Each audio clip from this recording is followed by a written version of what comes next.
ہم کریں گے ہر مظلوم کی حمایت۔ السلام علیکم، میں ہوں حورین فاطمہ اور آپ دیکھ رہے ہیں حمایتی نیوز HD چینل۔ نظر ڈالتے ہیں آج کی اہم خبروں پر۔ خیبر پختونخوا حکومت نے غیر قانونی کانکنی کے خلاف دریائے سندھ اور کابل کے کناروں پہ سونے کی تلاش پہ پابندی عائد کر دی ہے۔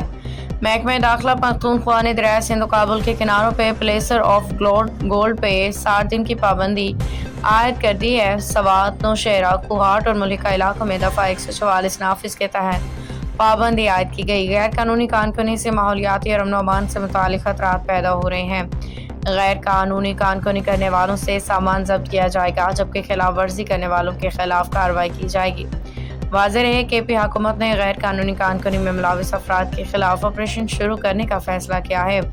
آپریشن دریائے سوات اور دریائے کابل کے کنارے کیا جائے گا۔ باخبر رہیے ہر جگہ ہر وقت، جانیے ملکی و غیر ملکی حالات و واقعات یقین کے ساتھ۔